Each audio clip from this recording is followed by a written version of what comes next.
សួស្តីបងប្អូនទាំងអស់គ្នានៅពេលដែលបងប្អូនខឹងតើបងប្អូនឆ្លើយតបដូចម្ដេច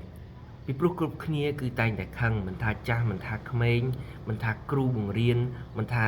អ្នកដែលជានិស្សិតរៀនបានទាបខ្ពស់កម្រិតណាទេប្រជាជនបែបផែនយ៉ាងណាទេគឺគ្រប់គ្នាតែងតែមានកំហឹងប៉ុន្តែរបៀបដែលឆ្លើយតបកំហឹងដោយត្រឹមត្រូវនោះមានសារៈសំខាន់ណាស់ដោយសារតែមានគំរូមិនល្អជាច្រើនកំពុងតែបានបាចសាចនៅលើបណ្ដាញសង្គម Facebook ជាពិសេសគឺការឆ្លើយតបកំហឹងដោយការជេរគ្នាដោយការឌឺដងមាក់ងាយឲ្យគ្នាទៅវិញទៅមកទៅចុះឡើងហ្នឹងទៅហើយបើមហាអំណាចបើពិភពលោកខាងលិចដែលមានអាវុធវិញជួនកាលគេឆ្លើយតបដោយគ្នាដោយការធ្វើសង្គ្រាមទៀតបាទនេះមិនមែនជាគំរូល្អទេបងប្អូនអញ្ចឹងបានជានៅក្នុងព្រះគម្ពីរសម្រាប់យើងជាគ្រិស្តបរិស័ទយើងអាចសម្លឹងថាយើងអាចឆ្លើយតបកំហឹងបែបណា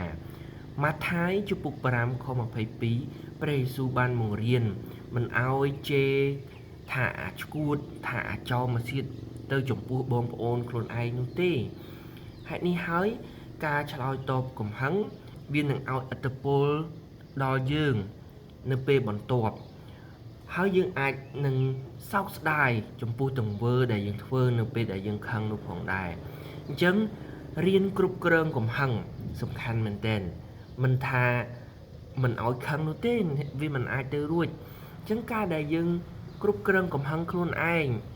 តើវិធីមួយណាដែលវាល្អសម្រាប់យើងគួរតែវឹកហាត់អនុវត្តនៅពេលដែលយើងខឹងកំហឹងវាមិនតែងតែអាក្រក់ទេជួនកាលអ្នកខ្លះគាត់ខឹងនឹងភាពក្រីក្រគាត់ខឹងនឹងភាពអយុត្តិធម៌ប៉ុន្តែការឆ្លើយតបដែលត្រឹមត្រូវទើបវាមានប្រយោជន៍នៅពេលខាងមុខឧទាហរណ៍នៅពេលដែលខឹងអ្នកខ្លះគាត់អត់មាត់ទេពីព្រោះគាត់ដឹងថាបើមាត់ទៅវានឹងរឿងកាន់តែធំនៅពេលដែលខឹងអ្នកខ្លះគាត់ដកឃ្លាទៅផឹកទឹកទៅផឹកកាហ្វេឬក៏នៅពេលដែលខឹងអ្នកខ្លះគឺគាត់ដើរមកជុំពីរជុំអ្នកខ្លះគាត់គិតពិចារណាសិនអញ្ចឹងការដែលគ្រប់គ្រងកំហឹងហើយឆ្លើយតបដោយ slow boat ដោយសភាពដោយគិតពិចារណាវានឹងមិនធ្វើឲ្យយើងសោកស្ដាយទេហើយអ្វីដែលជៀសវាងបងប្អូនហើយនៅពេលខឹងកុំជេរកុំតគោះបោះបោកពីព្រោះវានឹងធ្វើឲ្យយើងទៅជាទម្លាប់ហើយកូនចៅរបស់យើងមិនថាក្មេងមិនថាចាស់នៅផ្ទះឬនៅកន្លែងធ្វើការទេគេមើលមកយើងហើយអ្នកដែលមិនគ្រប់គ្រងកំហឹងខ្លួនឯងបាននោះគឺវានឹងមានហានិភ័យនៅពេលខាងមុខគឺជាការដែលធ្វើអ្វីប៉ះពាល់អ្នកដទៃហើយនឹងពិបាកទទួលយក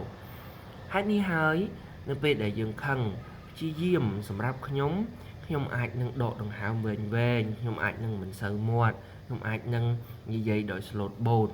ហើយជាពិសេសគឺចូលទៅចំពោះព្រះជាម្ចាស់តែម្ដងបងប្អូនយើងអាចនឹងខឹងរាល់ថ្ងៃចិត្តរបស់យើងប៉ុន្តែយើងក៏អាចចូលទៅចំពោះព្រះជាម្ចាស់រាល់ថ្ងៃដែរព្រលឹមឡើងយើងចុះចូលជាមួយព្រះអង្គសូមឲ្យបង្ក្រាបចិត្តទូលបង្គំសូមឲ្យទូលបង្គំខ្លាចព្រះអង្គព្រោះព្រះអង្គមិនចង់ឲ្យយើងជេរគ្នាអាចឈួតអាចោលមកសៀតនោះទេព្រោះនឹងត្រូវមានទោស